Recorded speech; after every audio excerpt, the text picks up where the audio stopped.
प्रेम आहे भाग 60. फायनली रियांश आणि पिहूच्या लग्नाचा दिवस उजाडतो. सगळीकडे फक्त लग्नाची लगबग सुरू होती. शेवटी द टॉप बिझनेसमॅन रियांश देशमुखचे लग्न होते. हॉटेल पूर्णपणे सजवलेले होते. खूप मोठमोठे लोक आधीच लग्नासाठी आलेले होते. मीडियावाले तर आधीच हजर होते. बाहेर जोरजोरात बँड वाजत होता. वेडिंग सॉन्ग लागलेले होते. कित्येकजण डान्स करत होते. लग्नाला हजारो लोक आलेले होते. अगदी हॉटेल पूर्णपणे भरलेले होते. इकडे आतमध्ये रियांश आणि पिहू आवरत होते. अर्थातच ते दोघे वेगवेगळ्या रूममध्ये आवरत होते. पिहूला आवरण्यासाठी मोठमोठ्या मेकअप आर्टिस्ट आलेल्या होत्या. पिहू आरशासमोर बसून फक्त स्वतःला आरशामध्ये निरखत होती. लग्न याबद्दल तिने कधीही विचार केलेला नव्हता. अचानक तिला तिच्या आयुष्यामध्ये रियांशची फॅमिली भेटली आणि तिचे कोर्ट मॅरेज झाले. तिने कधी स्वतःच्या आयुष्याबद्दल कसलीही अपेक्षा ठेवलेली नव्हती. जे होईल ते फक्त ती बघत असायची. तिच्या या सगळ्या चांगुलपणानेच आज नक्कीच तिच्या बाप्पाने तिचे एवढे सगळे काही चांगले केलेले होते. म्हणूनच पिहू आजचा हा आनंदाचा दिवस बघत होती. नकळतपणे तिला स्वतःलाच आरशामध्ये बघून स्वतःच्याच नशिबाचा हेवा वाटतो. कोण कुठली पिहू होती, फक्त आश्रमात राहणारी, स्वतः कष्ट करून 2 वेळचे जेवण जेवणारी, आणि आज या फॅमिलीमुळे तिला एक वेगळं स्थान मिळालेलं होतं. ती स्वतःला आरशामध्ये निरखून बघत होती. हातावर रियांशच्या नावाची मेहंदी होती. रियांशची उष्टी हळद तिच्या अंगाला लावल्यामुळे तिचा चेहरा पूर्ण उजळून निघालेला होता. ती अशी एकसारखी स्वतःला निरखत होती. मेकअप आर्टिस्ट त्यांचं काम करत होत्या. पिहूला त्या आवरण्यासाठी मदत करत होत्या. आदूसुद्धा तिथेच होती. ते दुसरीकडे रियांशलासुद्धा आवरण्यासाठी मोठे मेकअप आर्टिस्ट आलेले होते. ते सुद्धा रियांशचे आवरत होते. खरं तर रियांशला यामध्ये इंटरेस्ट नव्हता, पण सगळं काही वेद, शिव या दोघांनी मॅनेज केलेलं होतं. रियांशसुद्धा सगळ्या गोष्टींमध्ये आनंदाने सहभाग घेत होता, फक्त त्याच्या पिहूसाठी. त्याला पिहूला दुखवायचे नव्हते किंवा तिला वाईट वाटेल असे अजिबात वागायचे नव्हते. तिच्या आनंदासाठी आज रियांश देशमुख काहीही करायला तयार होता. आज मेरे भाई की शादी है, आज मेरे भाई की शादी है. वेद आणि त्याचे मित्र ओरडतच आतमध्ये येतात. अरे काय दंगा सुरू आहे रे एवढा? रियांश रागाने त्या सगळ्यांकडे बघत बोलतो. अरे रियांश, आज तुझं लग्न आहे. मला तर विश्वासच बसत नाही. चक्क रियांश देशमुख लग्न करत आहे. बाहेर बघितलेस का, कित्येक लोक तुझ्या लग्नासाठी हजर झालेले आहेत. मोठमोठे कलाकार, आर्टिस्ट, मोठमोठे बिझनेसमॅन, मीडियावाल्यांचं तर नावच घेऊ नकोस. ते फक्त स्वतःची किती मोठी न्यूज बनवता येईल याचाच प्रयत्न करत आहेत. आजपर्यंत कोणाचे एवढे मोठे लग्न बघितले नसेल तेवढे मोठे लग्न तुझे होत आहे. वेद बोलतो. रियांश फक्त एवढेच बोलतो. फक्त एवढेच? या रियांश, थोडा तरी इंटरेस्ट दाखव ना. वेद आणि शिव दोघेही रियांशला उचलून घेतात. अरे अरे अरे, काय करत आहात? मला का उचलत आहात? अरे चल आता, तुझं जंगी स्वागत आहे. सगळेजण एका सुरातच गाणे म्हणत रियांशला उचलून बाहेर घेऊन जातात. आज मेरे यार की शादी है, आज मेरे यार की शादी है. हे गाणं लागलेलं होतं.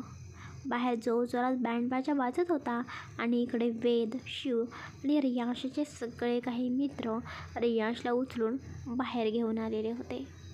सगळ्यांची खूप छान मजा मस्ती चाललेली होती. रियांशला असं उचलून आणल्याबरोबर बाकीचे सुद्धा सगळेजण त्यांच्याकडे बघून हसत होते. आणि इकडे मात्र आपले वेद, शिव आणि त्याचे सगळे काही मित्र खूप एन्जॉय करत होते. कारण त्यांच्या या लाडक्या मित्राचं म्हणजे रियांशचं लग्न होतं. त्यामुळे ते काही हा चान्स सोडणारच नव्हते. आज मेरे यार की शादी हे गाणं म्हणत म्हणत त्यांनी रियांशला घोड्याजवळ आणून उभं केलेलं होतं. ते रियांशकडे बघतात आणि इशारा करतात. चल, कसली वाट बघतोयस? बस सवार हो घोड्यावरती. आता घोड्यावरती सवार हो. लग्नानंतर तुला बायकोचे गाढवच म्हणायचे आहे. वेद हळूच रियांशच्या कानामध्ये बोलतो. वेदचे बोलणे रियांशला ऐकू गेलेले होते. रियांश रागाने एक कटाक्ष वेदवती टाकतो, तर इकडे मात्र सगळेजणच हसू लागतात. वेद, बायकोचे गाढव काय, मांजर काय, उंदीरसुद्धा म्हणायला तो तयार आहे. समजलं? माझी पिहू आहेच तेवढी गोड. ओहो, साहेब किती सुधारले आहेत. वा, क्या बात है, दिनेश बोलतो. रियाज हसतच घोड्यावरती बसतो. मोठमोठ्याने बँडबाजा अजूनही सुरू होता. शिव, वेद, दिनेश आणि सगळेजण बाकीचे मित्र खूप एन्जॉय करत होते. सगळेजण डान्ससुद्धा करत होते. आजी, निलिमा, रियाशच्या डॅड बाहेरचा आवाज ऐकून बाहेर येतात. निलिमा, बघितलेस का? आपला हा राजमिंटा कसा दिसत आहे? त्याचे लग्न आहे म्हणून किती खुश आहे तो बघितलेस का?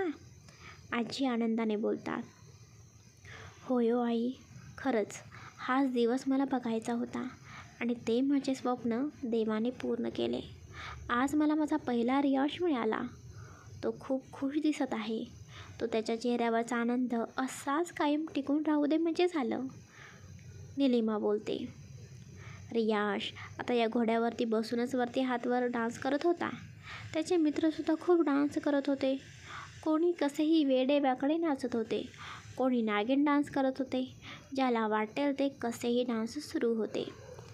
पिहू, पिहू, अगं पिहू, पटकन इकडे ये. आदू खिडकीजवळ उभा राहूनच पिहूला आवाज देत होती. ती पटकन पिहूचा हात पकडते आणि तिला खिडकीजवळ घेऊन येते. अगं काय झाले? पिहू बोलते. अगं इकडे तरी ये. आदू खिडकीजवळ तिला घेऊन येते तर शिवने रियाजला त्याच्या खांद्यावरती बसवलेले होते आणि शिव डान्स करत होता. रियाजसुद्धा त्याचे हात वरती करून डान्स करत होता. ते दोघेही खूप छान दिसत होते. तू थांबतेस, मी बाहेर जाते, मलासुद्धा डान्स करायचा आहे, आदू बोलते आणि तीसुद्धा पिहूचं काहीच न बोलता खाली निघून जाते. तेच इकडे छान गाणं लागलेलं होतं. छोटे छोटे भाइयों के बड़े भैया आज बनेंगे किसी के सैया. काहीच आता हे सुद्धा मी गाणं पूर्णपणे म्हणणार नाही बरं का. त्यामुळे तुम्हीच हे गाणं वाचा किंवा ऐका आणि हे गाणं तुम्ही फील करा. जस्ट इमॅजिन करा की तिथे किती छान एन्जॉयमेंट सुरू असेल. आपल्या रियाजचं लग्न किती छान सुरू असेल, जसं की हम साथ साथ है मूवीसारखं.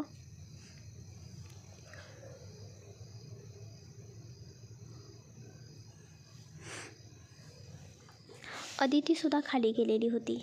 अदितीसुद्धा खाली जाऊन शिव, वेद, दिनेश या सगळ्यांसोबत छान एन्जॉय करत होती, डान्स करत होती. तिलासुद्धा खूप छान वाटत होतं डान्स करायला. अदिती आणि पिहूच्या मैत्रिणीसुद्धा तिथे आलेल्या होत्या आणि त्यासुद्धा एन्जॉय करत होत्या. तेच डान्स करता करता रियांशचे लक्ष वरती जाते. वरती त्याला पिहू बघत आहे हे त्याच्या लक्षात येते. रियांशसुद्धा हसतच पिहूकडे बघत डान्स करू लागतो. पिहूसुद्धा त्याच्याकडे स्माईल देत बघत होती. रियांश हळूच पिहूला डोळा मारतो आणि एक फ्लाईंग किस देतो. रियांशच्या अशा वागण्याने सगळेजण जोरजोरात ओरडू लागतात आणि मीडियावाले तर एकदा रियांशकडे कॅमेरा आणि एकदा वरती उभे असलेल्या पिहूकडे कॅमेरा घेत होते आणि ते सगळे काही छान मुवमेंट असलेले फोटोज कॅप्चर करत होते. पिहूला अजून खिडकीच्या बाजूला लपते. तिच्या हृदयाचे ठोके जोरजोरात वाढलेले होते. आता थोड्याच वेळात तो क्षण येणार होता. दोघेही विवाहबंधनात अडकणार होते. थोड्या वेळानंतर पिहू आणखीन थोडीशी खिडकीजवळ येते आणि परत रियांशला बघू लागते. बराच वेळ सगळेजण डान्स करत खूप एन्जॉय करत होते. तेच थोड्या वेळानंतर रियांशची मेन एंट्री होते. तो आतमध्ये येताच अदितीची आई आणि त्या रियांशचे औक्षण करतात. त्याचे दोन्ही पाय दुधाने धुवून पुसून काढतात आणि त्याचे जंगी स्वागत करतात. रियांश तसाच मेन स्टेजवरती येतो. तो एका पाटावरती उभा राहतो. रियांशच्या मध्ये बरोबर अंतरपाट आडवा केला जातो आणि दुसऱ्या बाजूला पिहू येऊन उभा राहते. पिहूने अंबा कलरची नऊवारी साडी नेसलेली होती. हातात हिरवा चुडा, कपाळी चंद्रकोर, नाकी नथ, केसांमध्ये गजरा, हातामध्ये शाल होती. पिहू आज खूपच सुंदर दिसत होती. रियांशची नजर मात्र पिहूला बघण्यासाठी तिला शोधत होती, पण मध्ये अंतरपाट केल्यामुळे त्याला पिहू दिसत नव्हती. दोघेही दोन्ही बाजूला हातामध्ये हार घेऊन उभा होते. मंगलाष्टका सुरू होतात आणि एक एक करून त्या मंगलाष्टका संपतात. त्याचं दोघांमधला तो अंतरपाट खाली केला जातो आणि रियांशची नजर शेवटी आपल्या पिहूवरती पडते. इकडे पिहू हातामध्ये हार घेऊन खाली लाजून बघत होती. तिची नजर खालीच होती. आणि इकडे आपला रियांश मन भरेपर्यंत तिला बघत होता. त्याच्याही लक्षात आले नाही की पिहूला हार आता घालायचा आहे. तेच रियांशची अशी अवस्था बघून शिव बोलतो, भाई वहिनीला नंतर बघ. अरे किती वेळा सांगू, प्रत्येक कार्यक्रमाला तुला सांगावे लागते की वहिनीला नंतर बघ. लग्नानंतर वहिनी तुझीच होणार आहे. तू तर आमचं ऐकतच नाहीस. अरे आता लग्न झाले तुमचे, आता तू बघ ना नंतर वहिनीला, शिव बोलतो.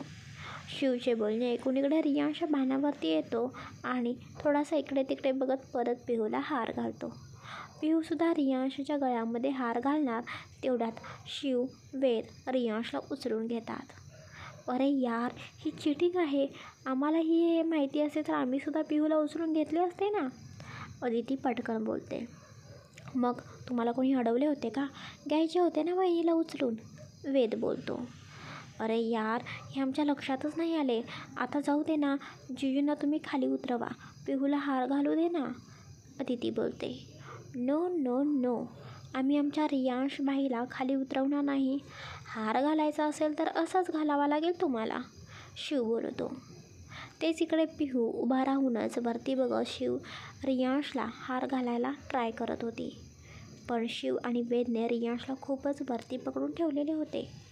पिहू बराच वेळ हार घालण्यासाठी प्रयत्न करत होती. उडी मारून मारून हात वरती करून करून तिचे हे प्रयत्न सुरू होते. शेवटी पिहूचे हे प्रयत्न बघून दिनेश आणि विशाल पिहूच्या बाजूला येतात. वहिनी, आजपासून आम्ही तुमचे भाऊ आहोत असं समजा, दिनेश बोलतो. अरे यार, तुम्ही तर पार्टीच बदलली वाटतं, शिव थोडा रागीट नजरेनेच दिनेश आणि विशालकडे बघत बोलतो. मग आम्हाला कोणी बहीण नको का? आम्हालासुद्धा बहीण पाहिजे, त्यामुळे आम्ही पार्टी बदलली, दिनेश आणि विशाल हसत बोलतात आणि पिहूला उचलून घेतात. पिहू आता बरोबर रियांशच्या लेवलला आलेली होती. तरीसुद्धा रियांश पिहूने हार घालू नये म्हणून मागे मागे सरकत होता आणि पिहू पुढे पुढे सरकत होती. शेवटी खूप वेळ ट्राय करून पिहू रियांशच्या गळ्यामध्ये हार घालते. दिनेश आणि विशाल पिहूला खाली उतरवतात. इकडे शिव आणि वेदसुद्धा रियांशला खाली उतरवतात. आता दोघेही एकमेकांना बघत होते. आता पुढचा विधी होणार होता. आता मेन सप्तपदीचा विधी होता. अग्निकुंड सुरू होता. रियांश पिहूचा हात हातामध्ये घेऊन सप्तपदी घेऊ लागतो. सप्तपदीसुद्धा पूर्ण होतात. 7 वचन दिल्यानंतर रियांश गुरुजींकडे बघतो आणि बोलतो, गुरुजी, मला आणखीन काही वचनं पिहूला द्यायची आहेत. रियांशचे बोलणे ऐकून गुरुजी हसतात आणि बोलतात, हो चालेल ना, तुम्ही देऊ शकता. गुरुजींचे बोलणे ऐकून रियांश पिहूचा हात हातामध्ये घेतो आणि बोलतो, पिहू, आयुष्यभरासाठी मी कायम तुझ्यासोबत असेन. कधीही मी तुझी साथ सोडणार नाही. आयुष्यात कितीही कठीण प्रसंग आले तरीही मी फक्त तुझाच असेन आणि तू फक्त माझीच असशील. आयुष्यात विश्वास हा खूप महत्त्वाचा असतो आणि तो मी कायम विश्वास तुझ्यावरती ठेवेन. आजपासून तू माझी अर्धांगिनी आहेस. आजपासून तुला सगळे काही हक्क असतील. रियांशचे हे बोलणे ऐकून पिहू गालातल्या गालात हसते. पिहूच्या नकळत डोळ्यामध्ये पाणी आलेलं होतं, कारण तिने रियांशसोबत ऑलरेडी लग्न केलेलं होतं, पण ते कोर्ट मॅरेज होतं, ते कॉन्ट्रॅक्ट मॅरेज होतं. त्यावेळी दोघांच्या मनामध्ये काहीही नव्हतं, फक्त एका कारणासाठी दोघे लग्न करत होते. पण आता परिस्थिती वेगळी होती. एवढा प्रेम करणारा नवरा मिळेल असं तिला अजिबात वाटलं नव्हतं, पण आज ते स्वप्न तिचं पूर्ण झालेलं होतं. सप्तपदी झाल्यानंतर कन्यादान होते. पिहूचे कन्यादान कोण करणार असा प्रश्न सगळ्यांच्या मनामध्ये आलेला होता. तेवढ्यात अदितीचे आई बाबा बोलतात, आम्ही पिहूचे कन्यादान करतो. ते बोलतच दोघे पुढे येतात आणि पिहूचे कन्यादान करतात. आता कानपिळीचा कार्यक्रम होता. दिनेश आणि विशाल दोघांचेही मनामध्ये येते आणि ते दोघेही पिहू आणि रियांशच्या दोघांच्या मध्ये येतात आणि रियांशच्या जोरात कान पिळतात. आजपासून पिहू आमची बहीण आहे आणि माझ्या बहिणीला अजिबात त्रास द्यायचा नाही. दिनेश आणि विशाल दोघेही बोलतात. सगळे काही विधी पूर्ण होतात आणि आपल्या रियांश आणि पिहूचे लग्नसुद्धा अगदी छानपणे, निर्विघ्नपणे आणि तुमच्यासुद्धा आशीर्वादाने खूप छान पद्धतीने पार पडते. खूप मोठे लोक, बिझनेसमॅन रियांश आणि पिहूला शुभेच्छा देत होते. त्या दोघांसोबत फोटोज काढत होते, त्यांना गिफ्ट देत होते. बराच वेळ हे सगळं काही फोटोज वगैरे सुरू होतं. हे सगळं काही झाल्यानंतर सगळेजण जेवायला जातात, कारण पिहूचा सकाळपासून उपवास होता. रियांशनेच पिहूच्या काळजीसाठी विधी पूर्ण झाल्यानंतर लगेचच जेवायला जायचे असे सांगितलेले होते. दोघांसाठीही एकच ताट होते. ताट पूर्णपणे छान पद्धतीने सजवलेले होते. रियांश पटकन जिलेबी घेऊन खाऊ लागतो. तेवढ्यात आजी जोरात रियांशच्या हाताला फटका मारतात आणि बोलतात, आऊच, आजी काय झालं? रियांश थोडा इरिटेड होऊन आजीकडे बघत बोलतो, अरे येड्या, आधी बायकोला भरव ना. तुझी बायको सकाळपासून उपाशी आहे ना, मग तिला एक घास भरव. हो, असं पण असतं का? मला माहिती नव्हतं. ठीक आहे, भरवतो, रियांश बोलतो आणि पिहूच्या समोर हातातील जी काही जिलेबी होती ती तिच्यासमोर पकडतो. पिहू रियांशकडे बघू लागते. इकडे रियांश हसतो आणि तिच्या डोळ्यामध्ये बघत बोलतो, खा. पिहू एक बॅट खाते. त्यानंतर आजी बोलतात, पिहू, आता तू रियांशला ती जिलेबी भरव. पिहू ताटातली दुसरी जिलेबी घेऊ लागते. वहिनी, दुसरी जिलेबी नाही, भाईच्या हातातील जिलेबी आहे तीच भरव ना. आजी काय बोलली ते ऐकलं नाहीस का? शिवचे बोलणे ऐकून पिहू ती जिलेबी घेते आणि रियांशच्या समोर पकडते. रियांश पूर्ण जिलेबी खातो. भाई, कशी होती मग जिलेबी? शिव मुद्दामच विचारतो. खूपच गोड. रियांशसुद्धा आता बोलायला लाजत नव्हता. तो सुद्धा बरोबर शिवला उत्तर देतो. अरे वा, गोड असणारच ना, शेवटी बहिणीची उष्टी जिलेबी आहे ना ती. शिव चिडवतच बोलतो. शिवचे बोलणे ऐकून सगळेजण हसू लागतात आणि सगळेजणच पिहू आणि रियांश या दोघांच्या सोबत जेवू लागतात. सगळा काही कार्यक्रम अगदी छान पद्धतीने पार पडलेला होता. आता हळूहळू सगळेजण एकमेकांचा निरोप घेऊन आपापल्या घरी निघालेले होते. अदितीचे आई बाबासुद्धा पिहूला निरोप देतात. आता मात्र पिहूच्या डोळ्यामध्ये पाणी आलेलं होतं. कितीही केलं तरी अदितीचे आई बाबा त्यांनी पिहूवरती खूप जीव लावलेला होता. एक आई वडील जेवढे करतात तेवढंच या दोघांनीही आज पिहूसाठी केलेलं होतं. पिहू अदितीचे आई बाबा यांच्या गळ्यामध्ये पडून रडू लागते. पिहूच्या आयुष्यात खरे आईबाबा नव्हते, पण त्याची कसर अदितीच्या आईबाबांनी भरून काढलेली होती.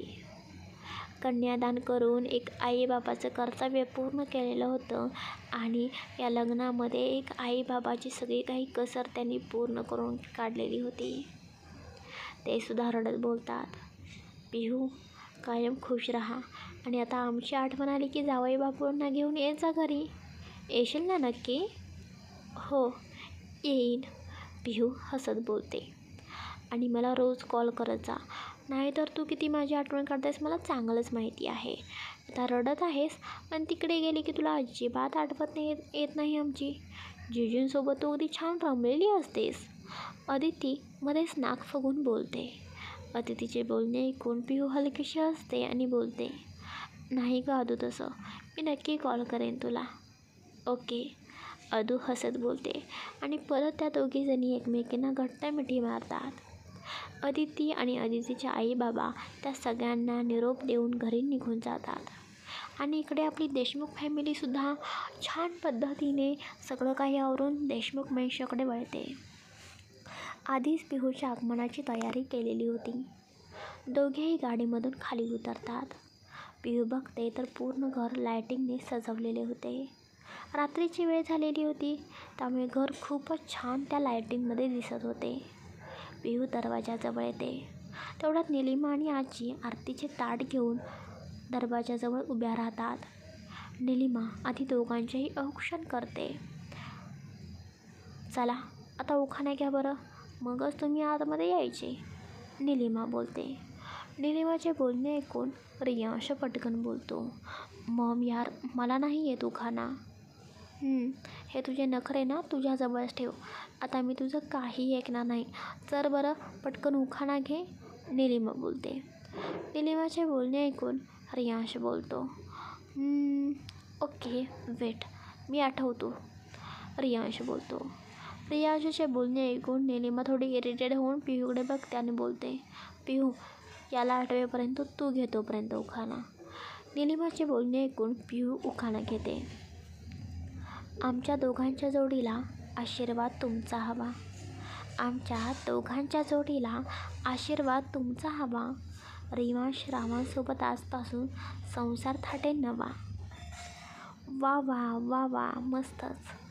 सगळेजण टाळ्या वाजवू लागतात. पिहूचा उखाणा ऐकून सगळेजण खुश झालेले होते. वा बायको, रियांश हसत बोलतो. तेच रियांशचं बोलणं ऐकून पिहूला अजून गालातल्या गालात हसत होती. हो बायकोने छान उखाणा घेतलेला आहे माहिती आहे आम्हाला. आता तू उखाणा घे पटकन, आजी बोलतात. इकडे रियांशने सुद्धा उखाणा आठवून ठेवलेला होता, त्यामुळे तो उखाणा घेतो. बरं ऐका. हो ऐकतो घे. हो घेतोय. एक होती चिऊ एक होता काऊ. ऐका. एक होती चिऊ एक होता काऊ. पिहूचे नाव घेतो आता तरी नका डोकं खाऊ. देवा रे देवा, काय उखाणा घेतला आहेस तू, आजी बोलतात. जाऊ दे पिहू, आता उजव्या पायाने माप ओलांड आणि आतमध्ये प्रवेश कर. आजींचे बोलणे ऐकून पिहूचा आधीच गृहप्रवेश झालेला होता. पण लग्न जसे रीतिरिवाजाप्रमाणे केलेले होते तसंच आजीने आत्तासुद्धा सगळ्या काही गोष्टी रीतिरिवाजाप्रमाणेच करायच्या होत्या. त्यामुळे पिहू उजव्या पायाने माप ओलांडते आणि आतमध्ये येते. सगळेजणच खूपच दमलेले होते, कारण 2-3 दिवसांमध्ये सगळ्यांचीच खूपच धावपळ झालेली होती. झोपसुद्धा कोणाचीच नीट पूर्ण झालेली नव्हती. आतमध्ये आल्याबरोबर रियांश पिहूचा हात पकडतो आणि तिला त्याच्या रूममध्ये घेऊन जाऊ लागतो. हे सगळं काही बघून सगळेजण आश्चर्याने रियांशकडे बघत होते. तेच आजी पटकन बोलतात, अय कुठे निघालास तिला घेऊन. कुठं म्हणजे, माझ्या रूममध्ये जात आहे. हो पण रियांश तू तुझ्या रूममध्ये एकटा जा. पिहूला घेऊन कशाला जात आहेस. ती नाही तुझ्या रूममध्ये आत्ता येणार. म्हणजे कुठे म्हणजे, ती माझ्याच रूममध्ये जाणार ना, म्हणजे आमच्या रूममध्ये. पिहू तर तिथेच राहणार ना. आता लग्न झालं आहे म्हणल्यावर आणखीन कुठे ती राहणार. हे कोण बोलले की तुला पिहू तिथेच राहणार आहे. आजीसुद्धा रियांशची मज्जा करत त्याच्याकडे बघत बोलतात. म्हणजे पिहू माझ्यासोबत राहणार नाही का. रियांश थोडं घाबरतच सगळ्यांकडेच बघत बोलतो. अजिबात नाही. पूजा झाल्याशिवाय दोघांनीही एकत्र राहायचं नाही, समजलं, आजी बोलतात. अरे यार आजी, हे काय मध्येच, तू बोललीस ना लग्न झाल्याशिवाय दोघांनी एकत्र राहायची नाही. मग ते आम्ही ऐकले ना तुझे. मग हे काय पूजा झाल्याशिवाय एकत्र राहायचे नाही. दिस इज नॉट फेअर आजी. असं कुठे असतं का. ऑलरेडी आमचं लग्न झालेलं आहे. रियांशचा हा उतावेळपणा बघून पिहू डोक्याला हात लावते, कारण रियांशचे असे क्वेश्चन विचारत होता की ज्यामुळे पिहूला जास्तच लाज वाटत होती. हो रे बाबा, उद्याच पूजा आहे. उद्या रात्री पिहू असेल तुझ्यासोबत. डोंट वरी. आजची रात्र फक्त कशी तरी एकट्याने घालव, आजी बोलतात. तेच रियांश काही बोलणार तेवढ्यात पिहू रियांशचा हात जोरात दाबते आणि हळूच बोलते, आत्ता तरी गप्प बसाल का. पिहूचं हे वागणं बघून रियांश काहीच बोलत नाही. ओके मी माझ्या रूममध्ये जातो. एवढं बोलून रियांश त्याच्या रूममध्ये निघून जातो. पिहू आज तू तुझ्या रूमच्या बाजूची रूम वापर आणि काही लागलं तर मला सांग. बाकी तुला सगळं आपल्या घरचं माहितीच आहे, निलिमा बोलते. हो आई चालेल, पिहू बोलते. पिहूसुद्धा दुसऱ्या रूममध्ये निघून जाते. पिहू रूममध्ये जाते आणि स्वतःला परत एकदा आरशामध्ये निरखू लागते. आज तिच्या भांगेत कुंकू, गळ्यात मंगळसूत्र होते. तिला हे सगळं काही खूप छान वाटत होतं. पिहूसुद्धा खूप दमलेली होती, त्यामुळे तीसुद्धा पटकन चेंज करते आणि झोपी जाते. इकडे रियांशसुद्धा त्याच्या रूममध्ये आलेला होता. दिवसभर लग्न आणि त्याआधीसुद्धा हळद, संगीत, मेहंदी या सगळ्या फंक्शनमध्ये सगळेजणच दमलेले होते. रियांशसुद्धा खूपच दमलेला होता. त्यामुळे तोसुद्धा पटकन कपडे चेंज करतो आणि झोपी जातो. बाकीचे घरातलेसुद्धा सगळेजणच लवकर चेंज करून झोपलेले होते. त्यामुळे सगळेजण लवकर झोपतात. उद्या सकाळी दोघांच्याही अंगावरची हळद उतरवायची होती आणि त्याचाच काहीतरी एक छोटासा कार्यक्रम होता. त्यामुळे दोघांनीही अजूनही अंघोळ केलेली नव्हती. रात्री दोघांनाही आजींनी असंच सांगितलेलं होतं की कोणीही लगेच अंघोळ करायची नाही. त्यामुळे दोघेही अजून अंघोळ करायचे थांबलेले होते. सकाळ झाल्याबरोबर निलिमा, रियांश आणि पिहू या दोघांनाही खाली बोलावून घेते. बाहेर 2 पाट ठेवलेले होते. निलिमा त्या दोघांनाही त्या पाटावरती बसायला सांगते. दोन्ही पाट अगदी समोरासमोर ठेवलेले होते. दोघेही समोरासमोर बसतात. निलिमा तिथे येते आणि येऊन त्या दोघांच्याही मध्ये छोटी थोडीशी एक परात होती ती ठेवते. हे काय आहे? आता काय करायचं आहे? रियांश प्रश्नार्थक नजरेने निलिमाकडे बघून विचारतो. समजेल, सगळं समजेल. मी सांगेल तसं तू फक्त कर, निलिमा बोलते. आणि निलिमा त्या मोठ्या परातीमध्ये कुंकवाचे पाणी ओतते आणि रियांशकडे बघून बोलते. रियांश, आता ही माझ्या हातामध्ये अंगठी आहे आणि आता ही अंगठी मी या पाण्यामध्ये टाकत आहे आणि तुम्ही दोघांनीही स्वतःचा एकच हात पाण्यामध्ये घालायचा आणि ती अंगठी शोधून काढायची. ज्या कोणालाही अंगठी पहिला सापडेल त्याचे राज्य असेल बरं का आयुष्यभर. ओके, बघ तयार आहेस ना? निलिमा रियांशकडे बघून विचारते. हो, रियांशसुद्धा हसत बोलतो. तेच रियांशचे मित्र म्हणजेच वेद, दिनेशसुद्धा अजूनही तिथेच होते. वेद आणि शिव रियांशच्या बाजूने होते तर दिनेश आणि विशाल पिहूच्या बाजूने होते. वहिनी तूच जिंकणार आहेस. तुझेच राज्य रियांशवरती चालायला हवे बरं का. तू अंगठी शोधून काढ, दिनेश पिहूच्या पाठीमागून बोलतो. दिनेशचे बोलणे ऐकून इकडेसुद्धा वेद पटकन रियांशकडे बघतो आणि बोलतो. या रियांश, तूच अंगठी शोधायला हवीस. तेच या सगळ्यांचे बोलणे ऐकून सगळेजण हसू लागतात. इकडे निलिमा पाण्यामध्ये अंगठी टाकते आणि दोघेही त्या परातीमध्ये हात घालून ती अंगठी शोधू लागतात. पिहू अंगठी शोधत होती पण रियांश मात्र काहीतरी भलतेच करत होता. तो भरलेल्या परातीच्या त्या कुंकवाच्या पाण्यामध्ये पिहूचा हात पकडण्याचा प्रयत्न करत होता. पिहू मात्र स्वतःचा हात रियांशच्या हातातून काढण्याचा प्रयत्न करत होती आणि इकडे सगळेजण मात्र त्या दोघांनाच बघत होते. पण पाण्यामध्ये हात असल्यामुळे नक्की ह्या दोघांचं काय चाललेलं आहे हे कोणाला समजत नव्हतं. पिहू अंगठी शोधत होती. रियांशला तर कधीच अंगठी सापडलेली होती. तो त्याचा हात पिहूच्या हाताजवळ घेऊन जातो आणि ती अंगठी हळूच पिहूच्या हातामध्ये देतो आणि इकडे पिहू तशी ती अंगठी पटकन त्या पराती बाहेर काढते आणि सगळ्यांना दाखवू लागते. अरे वा, वहिनी जिंकली, दिनेश आनंदाने बोलतो. काय यार बाई, तुला साधी अंगठी शोधायला जमली नाही, शिव रियांशवरती ओरडतो. तेच हे बघून निलिमा हसते आणि बोलते. बरं चला आता दोघांनीही अंघोळ घालायची आहे, चालेल? एक मिनिट, अजून एक कार्यक्रम राहिलेला आहे ना, शिव ओरडतो. कार्यक्रम? आणखीन काय कार्यक्रम आहे? आजी बोलतात. अगं आजी, तू ते TV सिरियलमध्ये ते बघितलेलं नाहीस का?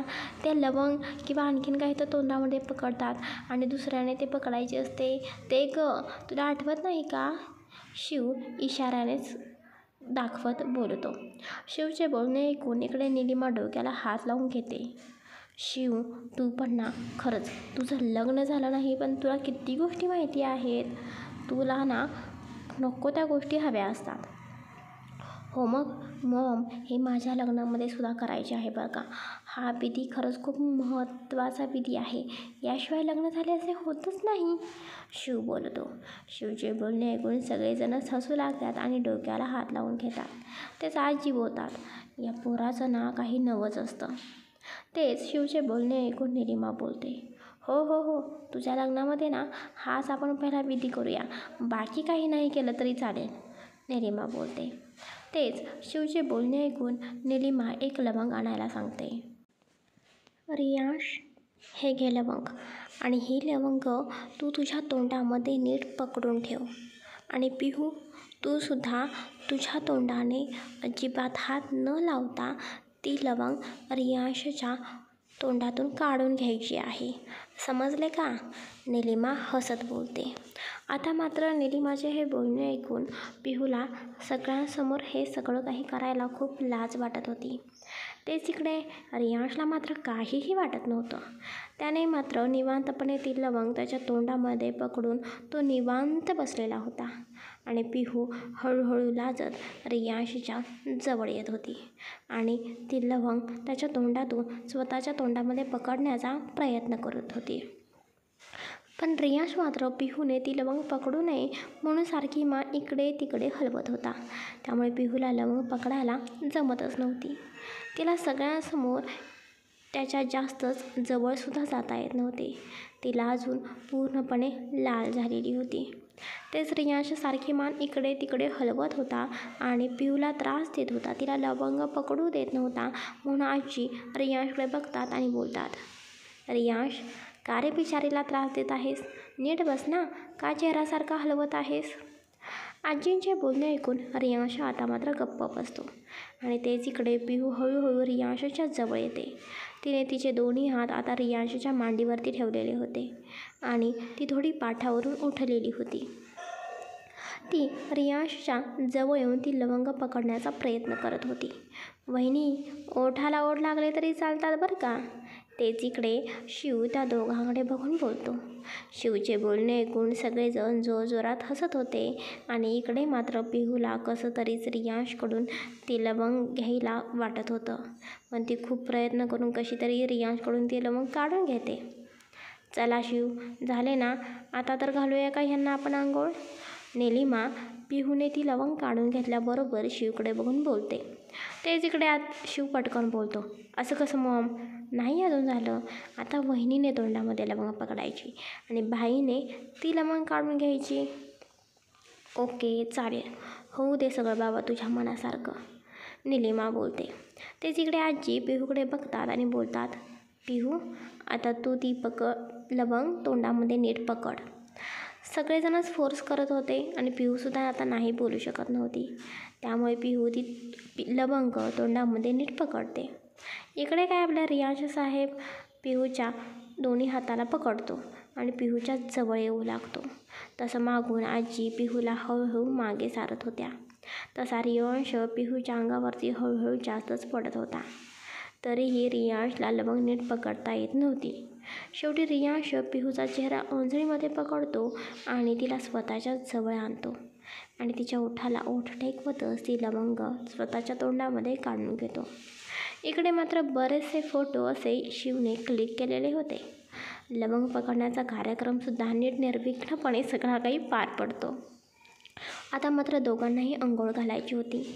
सगळेजण मिळून रियांश आणि पिहूच्या अंगावरती चाळणीने पाणी ओततात. वरती रियांश तर पिहू त्याच्या खाली होती. आधी रियांशच्या डोक्यावरती पाणी ओतले जात होते आणि रियांशच्या डोक्यावरचे पाणी पिहूच्या डोक्यावरती पडत होते. अशा प्रकारे दोघांनाही अंघोळ घालणं सुरू होतं आणि हा सुद्धा कार्यक्रम अगदी निर्विघ्नपणे पार पडतो. आता दोघांनाही आतमध्ये आवरण्यासाठी पाठवले जाते, कारण दुपारी पूजा होती. त्यामुळे नीलिमाने पिहूला पूजेसाठी साडी, दागिने सगळे काही दिलेले होते. पिहू दुपारी पूजा होती त्यामुळे पूजेसाठी छान तयार होत होती. त्याआधीच तिने छान प्रसादासाठी शिरासुद्धा बनवलेला होता. कारण असं म्हणतात ना, नव्या नवरीने पूजेसाठी शिरा बनवला तर चांगलं असतं. म्हणूनच आपल्या पिहूने प्रसादासाठी शिरा बनवून ठेवलेला होता आणि परत ती तयार व्हायला गेलेली होती. पिहूने छान नीलिमानेच दिलेली हिरव्या कलरची साडी नेसलेली होती. त्यावरती छान केसांचा अंबाडा घातलेला होता आणि त्याच अंबाड्याला छान मोगऱ्यांच्या फुलांचा गजरासुद्धा माळलेला होता. हातामध्ये लग्नाचा तो हिरवा चुडा होताच. गळ्यामध्ये हे नवीन मंगळसूत्र आणि छोटासा एक नेकलेससुद्धा होता. नाकात छान नथ घातलेली होती. कपाळावरती चंद्रकोर होती. ती खूपच सुंदर दिसत होती. इकडे रियांशसुद्धा पूजेसाठी आवरून त्याच्या खाली आलेला होता. आणि इकडे गुरुजी हॉलमध्ये पूजेची तयारी करतच होते. रियांश येऊन पाटावरती बसतो. तेवढ्या तिकडे निलिमासुद्धा पिहूला घेऊन खाली येते आणि इकडे आपल्या रियांशचे लक्ष पिहूकडे जाते आणि तो पिहूला बघतच राहतो. गुरुजी रियांशला पूजेसाठी काहीतरी सांगत होते, पण रियांशचे मात्र अजिबात लक्ष नव्हते. तो एकटक पिहूकडे बघत होता. तेच रियांशचे असे वागणे बघून शिव इरिटेट होतो आणि बोलतो, भाई आता मी हे लास्टचं सांगत आहे बरं का तुला. हा शेवटचा तुझ्या लग्नाचा कार्यक्रम आहे. नंतर तू फक्त वहिनीलाच बघत बस. आधी पूजा पूर्ण कर. पूजा पूर्ण झाल्याशिवाय तुम्हा दोघांनाही एकत्र येता येणार नाही. शिवचे बोलणे ऐकून रियांश परत भानावरती येतो. तेच बाकीचे सगळेजण हसत होते. इकडे गुरुजींनासुद्धा हसूच आलेलं होतं. पिहू तर रियांशच्या अशा वागण्याने कायम लाजून जात होती. तिला रियांशचे असे वागणे कसे तरीच वाटत होते. रियांश असं वेड्यासारखं वागायचा, पण हिला खूप लाज वाटायची. रियांश सगळ्यांसमोर अगदी वेड्यासारखं वागत होता. पिहू तेच इकडे रियांशच्या बाजूला येऊन बसते आणि गुरुजी पूजेला सुरुवात करतात. पिहू रियांशच्या हातावरती हात ठेवते आणि दोघेही अगदी मनोभावाने पूजा करू लागतात. दोघांच्याही संसारासाठी, सुखी संसारासाठी प्रार्थना करू लागतात. पूजा वगैरे होते. पूजा झाल्यानंतर आरती होते आणि पिहूनेच बनवलेला जो काही नैवेद्याचा शिरा होता तो सुद्धा नैवेद्य म्हणून दाखवला जातो आणि त्यानंतर पिहू सगळ्यांना तो प्रसादाचा शिरा देते आणि दोघेही सगळ्यांचे आशीर्वाद घेतात. शिव, वेद, दिनेश, विशाल, अदिती सगळेजणच एकत्र फोटोज काढत होते. सगळेजण पूजेलासुद्धा आलेले होते.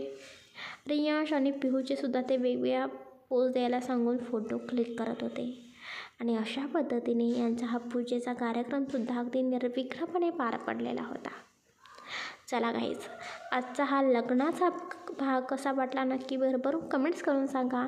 आणि आता तुम्हाला एक गोष्ट सांगायची होती, आपली ही स्टोरी लवकरात लवकर संपणार आहे. मग काय वाटतं तुम्हाला आपल्या या स्टोरीबद्दल? नक्की भरभरून कमेंट्स करून सांगा बरं का. Bye, take care. पुढचा भाग उद्या प्रकाशित होईल.